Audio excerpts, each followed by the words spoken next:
Everyone, कैसे हैं आप सब। आई होप कि आप सब बहुत अच्छे होंगे एंड अपना भी ध्यान रख रहे होंगे एंड स्टडी बहुत ही अच्छे से कर रहे होंगे। सो फ्रेंड्स, सबसे पहले आप लोग कमेंट्स बॉक्स में कमेंट्स करके बताइएगा कि आप कांस्टेबल की प्रिपरेशन कर रहे हो या यूपीएसआई की या दोनों की। तो ये चीज़ कमेंट बॉक्स में कमेंट्स करके ज़रूर बताइएगा। बताइएगा कि आप लोग के मॉक में कितने नंबर आ रहे हैं।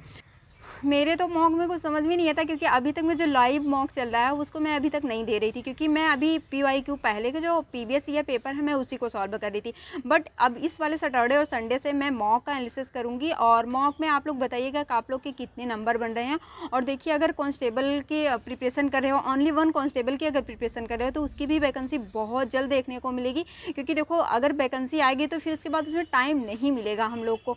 तो एग्ज़ाम के लिए अभी से आप प्रिपेयर हो जाइए, क्योंकि देखिए नवंबर में वैकेंसी आनी है। उसके पहले देखो, एक मंथ अक्टूबर का जो मंथ है पूरा मंथ हम लोग के पास है। तो स्टडी बहुत ही अच्छे से करिए, बिल्कुल इधर उधर से स्टडी नहीं करनी है आपको कि आप ये सोच रहे हो कि जब वैकेंसी आएगी तो हम स्टडी करेंगे। तो ऐसा बिल्कुल भी नहीं करना है। देखो, कुछ चीज़ें हैं जो अभी से आप कंप्लीट कर सकते हो। 1 मंथ तो होता है, टाइम होती है। और एक स्टूडेंट को अगर सिलेक्शन लेना है तो वो तो दिन रात एक कर देता है। क्योंकि देखो, आपको ये चीज़ नहीं देखनी है कि रात है कि दिन है, सिर्फ ये देखना है कि आपको खाना है और सोना है टाइम से, बस। बाकी जो अदर टाइम, जो भी टाइम है, सारा कुछ छोड़ के आप स्टडी पे ही टाइम वेस्ट करिए। अगर आप इधर उधर इंस्टा पे, फेसबुक पे और कहीं अगर आप अपना टाइम वेस्ट कर रहे हो ना, तो आप बाद में बहुत ज़्यादा पछताओगे।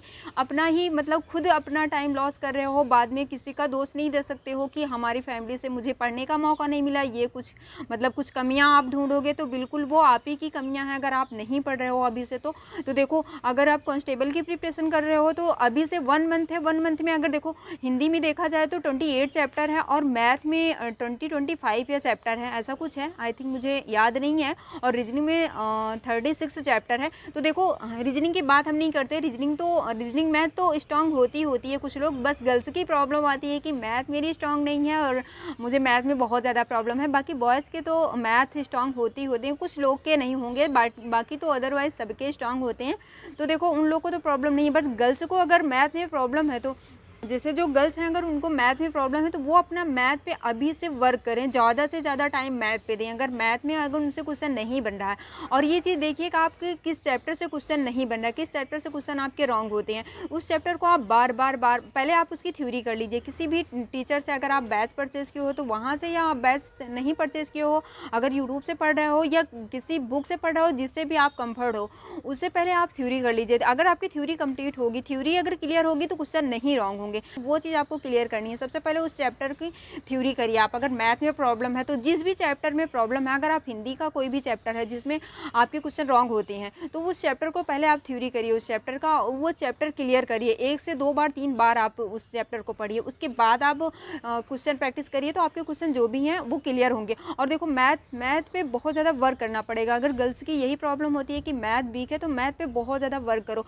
ऐसा नहीं है कि आप 1 घंटे जैसे अदर सब्जेक्ट पढ़ रहे हो और उसी तरीके से मैथ पे भी टाइम दे रहे हो, तो मैथ स्ट्रॉन्ग नहीं हो पाएगी। उसके लिए आप बहुत ज़्यादा से ज़्यादा वर्क करो। और हिंदी की देखो, हिंदी की बात करें तो हम लोग 1 मंथ में हिंदी कंप्लीट कर सकते हैं।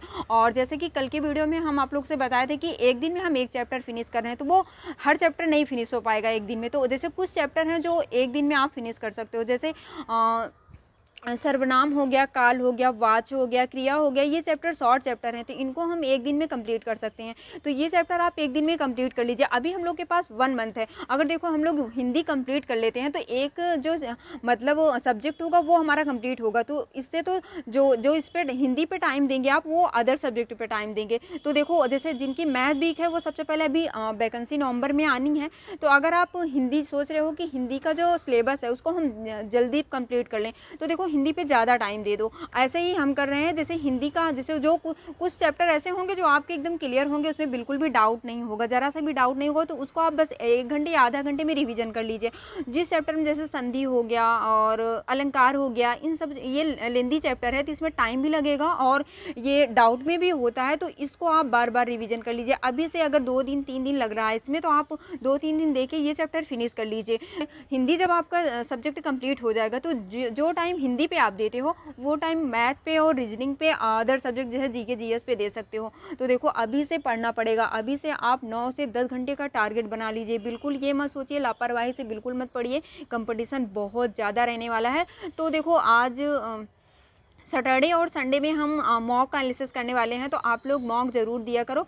जिनका सिलेबस कंप्लीट है वो मॉक ज़रूर दिया करें, जिनका सिलेबस नहीं कंप्लीट है वो पहले अपना सिलेबस कंप्लीट करें, उसके बाद मॉक दिया करें। नहीं यही होगा कि मेरे क्वेश्चन बहुत ज़्यादा रॉन्ग हो रहे हैं तो उनको वो डीमोटिवेट हो जाएंगे। तो इससे अच्छा है कि आप सबसे पहले अपना आप सिलेबस कंप्लीट कर लीजिए, उसके बाद आप मॉक दीजिएगा। और सिलेबस देखो बहुत जल्दी कंप्लीट कर लीजिए ताकि एग्ज़ाम मतलब होने तक हम लोग 2 से 3 बार अपना सिलेबस रिविज़न कर लें तो ज़्यादा बेटर होगा। और देखो जो लोग पीटी का एग्ज़ाम दिए होंगे उन लोग को पता होगा कि क्या मतलब कैसे क्वेश्चन बने थे। देखो जो मैं खुद पीटी का एग्ज़ाम दे के आई थी, उसमें जो इजी क्वेश्चन थे वही मुझसे रॉन्ग हुए। तो इसका एक ही रीज़न है कि उसका रिवीजन हम लोग नहीं करते। देखो रिवीजन के लिए टाइम देना ही देना है हम लोग को। तो अभी से अगर हम लोग सिलेबस पे ज़्यादा वर्क करेंगे तो सिलेबस जल्दी कंप्लीट कर लेंगे। और जब हम लोग के पास 1 मंथ बचेगा एग्ज़ाम का, तो 1 मंथ में सिर्फ ओनली 1 रिवीजन ही करेंगे। बिल्कुल ये नहीं है कि अभी हमारा ये चैप्टर नहीं कंप्लीट है, अभी हमारा हिंदी में ये चैप्टर नहीं कंप्लीट है, मैथ में ये चैप्टर नहीं कंप्लीट है, तो ये चीज़ नहीं करनी है। ये चीज़ अभी से आप क्लियर कर लीजिए, अपना सिलेबस अभी से आप कंप्लीट कर लीजिए और ज़्यादा टाइम दीजिए। देखो पेपर के टाइम में अगर हम लोग बहुत ज़्यादा माइंड पे प्रेशर ले लेते हैं, जो चीज़ें हम लोग की क्लियर होती हैं वो भी हमारे माइंड से स्किप हो जाती हैं वो चीज़ें। तो देखो अभी से जितना ज़्यादा हो सके उतना ज़्यादा टाइम दीजिए अपने सिलेबस को कंप्लीट करने में, इधर उधर टाइम मत वेस्ट करिए बिल्कुल भी। तो मिलते हैं मॉक के दिन, जैसे संडे को मॉक होता है तो मॉक का एनालिसिस करते हैं और आप लोग ज़रूर एनालिसिस में आइएगा। और प्लीज़ आप लोग से एक चीज़ का रिक्वेस्ट है कि आप लोग वीडियो को वॉच करते हो प्लीज़ चैनल को ज़रूर सब्सक्राइब कर लीजिएगा। तो मिलते हैं नेक्स्ट वीडियो में, एंड अपना ध्यान रखिएगा एंड स्टडी बहुत ही अच्छे से करिएगा। स्टडी में बिल्कुल लापरवाही नहीं करनी है आप लोगों को, स्टडी बहुत अच्छे से करनी है। तो मिलते हैं नेक्स्ट वीडियो में, तब तक के लिए बाय बाय, टेक केयर।